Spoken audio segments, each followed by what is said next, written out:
Hey guys, Rod here at A Better Way to Farm, where we work every day to improve yields and increase profits. Thank you for tuning in today. It's exciting to get to share with you. Today we're going to go back and talk a little bit about micronutrients, and then specifically how it is that we can protect those micronutrients that we apply. Applying them doesn't do any good if we don't end up with them going into the plant. And whether they be in the root zone or applied in a foliar feed, they have to get into the plant in order to help us there. Now, that being said, I believe there's great reason to have a well-balanced plant and leave a well-balanced residue. Last week, I spent some time talking about micronutrients, and 50 plus years ago, Dr. Albrecht at Missouri said that the soil biology does not do well in the absence of micronutrients. I've been saying for some time I had not seen that study, I hadn't seen that writing of his, and for about a year now I am convinced that in the next 10 years there will be a lot of data coming out that says, hey, micronutrients are important for corn. You need zinc and manganese and copper and boron and all those things. But they're also going to continue to find out other things that those micronutrients do. For instance, we know boron feeds the mycorrhiza fungi. The mycorrhiza fungi make phosphorus more available to the plant. Having adequate boron actually helps us with the uptake of phosphorus. And so as we look at these things, I think the case is well established that we need to be applying them. And when we apply them and they get into the plant and they do what we intend for them to do, and then we leave a lot behind in the residue, and that recycles back into the soil, and we are feeding those soil bugs that we need to feed. And again, I believe that there's going to be tons of data that come out that support this, that show us, what it is that we need to be doing. So let's just come to a starting point. If you don't believe in micronutrients, that is fine, and you can shut this off and move on.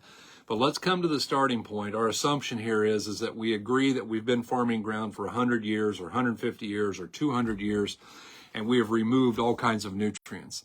And yet all we apply is NPK. Some people are way out there on the edge, and they're saying, hey, you might want to put on a little sulfur. We've known that for 20 years. But the fact of the matter is these guys are looking at just trying to do it all through NPK. We're missing the boat. And the fact is we want to make sure we're putting on everything that crop needs. And in the process of feeding the crop, we're going to feed the soil with residue, with really healthy residue. But our assumption for today, our starting point is we need micronutrients, okay? We're going to agree on that. Then when we decide that we're going to need micronutrients, we decide how it is that we're going to apply those.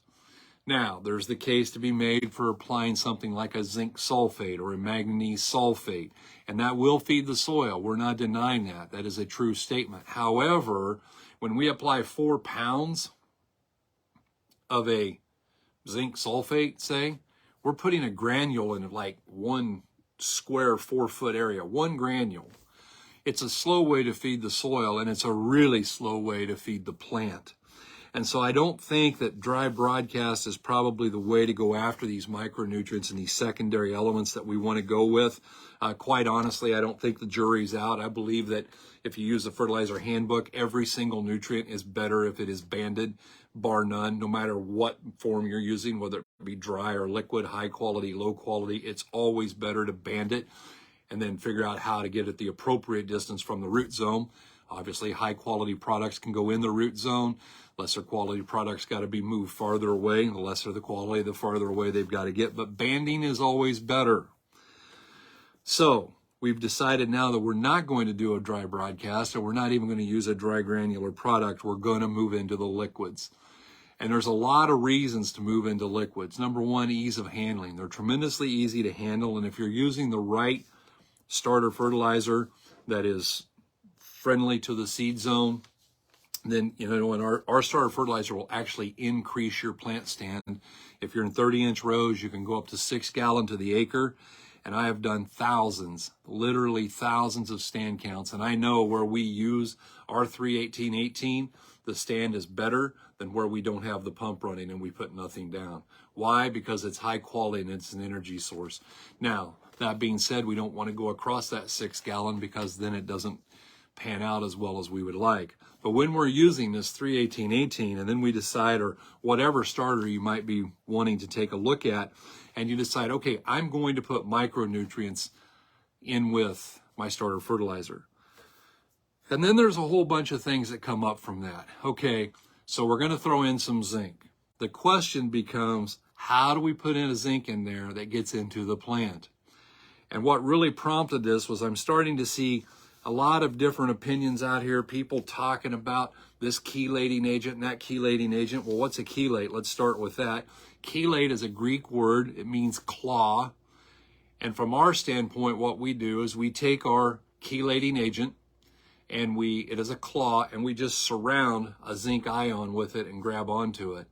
And then once that gets into the plant, the chelator breaks off and the zinc goes in and goes where it needs to into the plant. However, applying zinc without a chelating agent, it almost instantaneously wants to tie up with phosphorus. So it ties up your phosphorus and it ties up your zinc, and it doesn't work. And all of the secondaries are like that. They don't exist by themselves. They're always tied up with something else.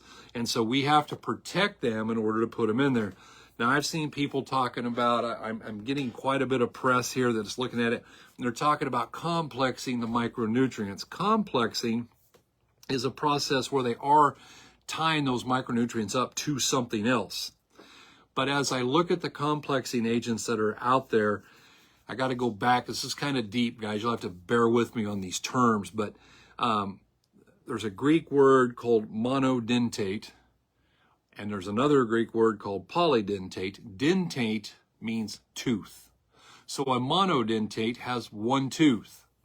A polydentate has multiple teeth. And so if our chelating agent is a complexer, typically that is a one-tooth deal. So you put one tooth in, and that's all you've got a hold of it.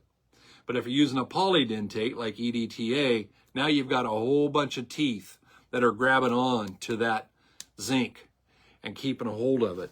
I've also read multiple times they talk about one of the advantages of a monodentate is that actually that tooth will go out and it will grab two different zinc ions and try to hang on to both of them.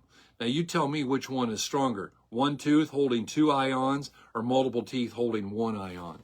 Because I believe strongly that the one tooth holding two ions has to be weaker than the multiple teeth hanging on to one ion.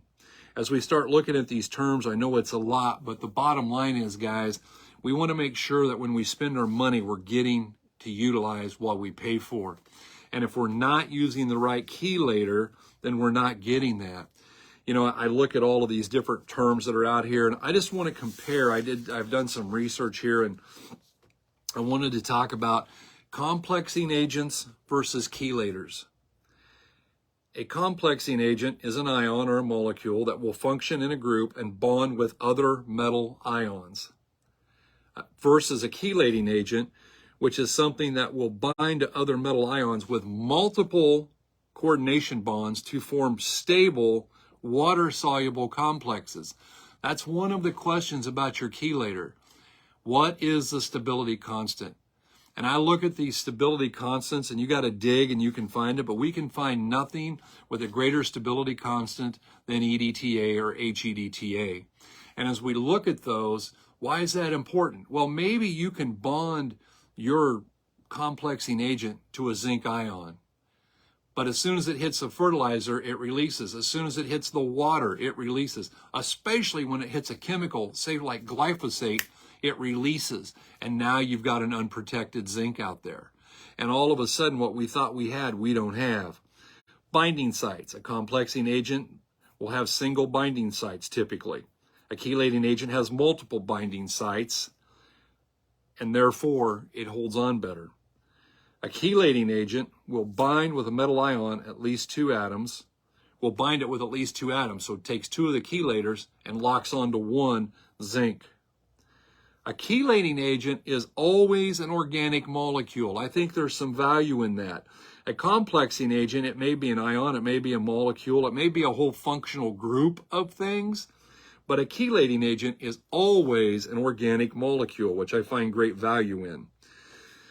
A complexing agent may be something that is a bridge. It forms a bridge between, like, say, two zinc ions. So again, it's hanging on to two with that one tooth stuck through both of them.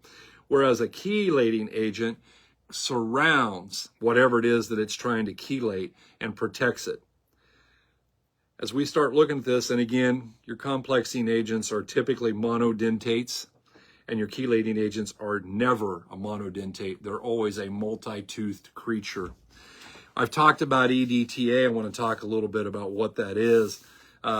It's a very long word, and the word that the EDTA is an acronym for is ethylene diamine triacetic acid. And then HEDTA is hydroxy ethylene diamine triacetic acid. And those are the two strongest chelators that we have ever been able to find.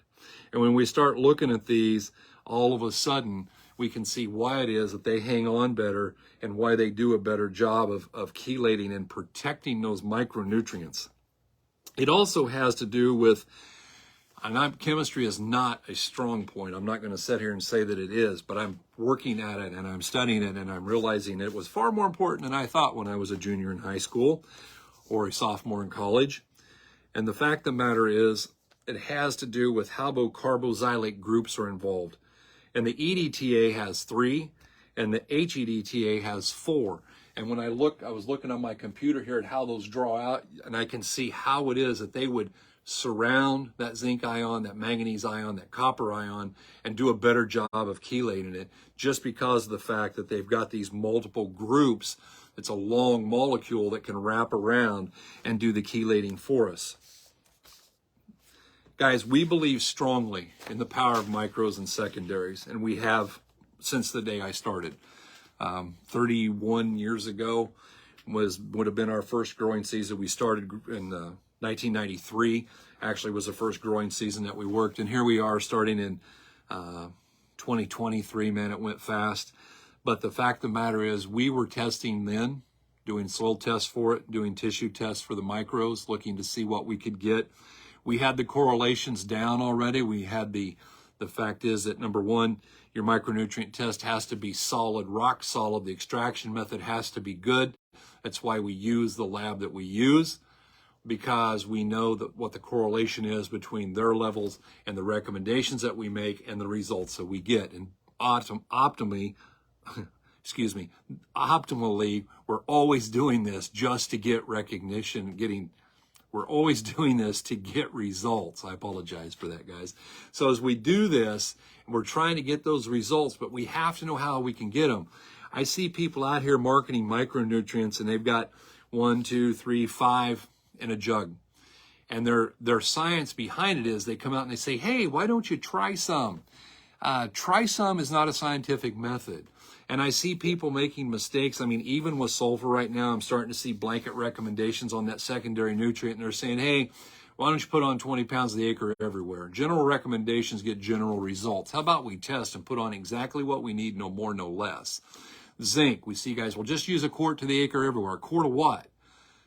A quart of a zinc that's 9% but not chelated at all versus a pint of a zinc that's 100% chelated.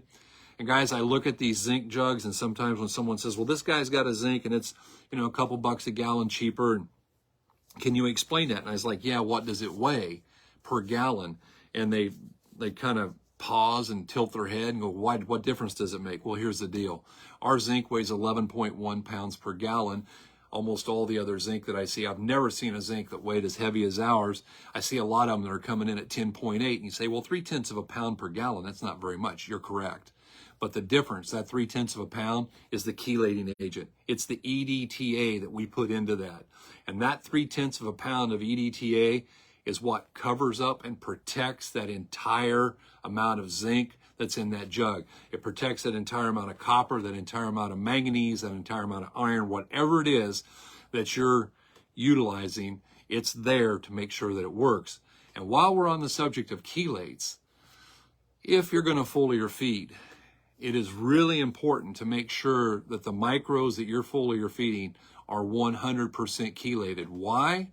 Because they go into the plant much better if they're chelated. It has to do with the electromagnetic charge and how it is that it pulls them in. And then it has to do with how they get translocated within that plant.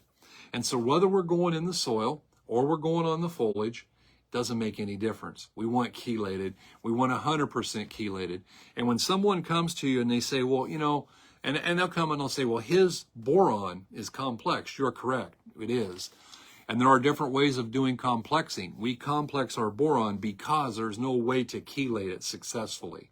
However, our process of complexing is very different. We're using one particular thing that totally changes how strong that bond is. It's still not as good as chelation. I wish we could chelate our boron, okay? Make no mistake. But for now, with the science where it is, this is the best that we can do. And so our boron is complexed. It is a different formulation than anything I've ever seen. That's why it shows up in the tissue better than anything I've ever seen. And that's why it gives results better than anything else that I've ever seen. Outside of the boron, everything else we have is chelated. And it's 100% chelation. That's what it takes to make this work for you. Anything less than that is not going to get you the results that you want. It's not going to get you the results that you deserve. And we want to make sure we're giving those. Guys, if you'd like some more information on this, we spend quite a bit of time at our Fundamentals of Agronomy programs on it. We have one left coming up. If you'd like to get to that, reach out to us. If you'd just like to visit, you can give us a call at 641-919-1206. You can send us a text. Little sidebar, I did the update on my phone Saturday evening, and my phone hasn't worked right since I did that. So I would not update to iOS 16.1.3 if I was you. No charge for that tip. And if you don't get me, please send us a message on Facebook. You can send us a direct message, because until I can get to the phone shop sometime late this week, we're going to have a little bit of a problem there. But again, text or call 641-919-1206. Send us a message on the Facebook page. We look really forward to talking to you. Hey, by the way, if you want to find us, you can always get us on the flagship at Facebook. You can run on over to TikTok and get some short form video over there. You can go to the website, abetterwaytofarm.com, and take the profit calculator and see what you can pick up there. And you can always listen to us on our podcast. The podcast is A Better Way to Farm on whatever podcast platform you're using. Feel free to give those a listen. There's a lot of great information, a lot of great interviews there. Guys, we appreciate you tuning in. And as always, we really do hope you're having a better day.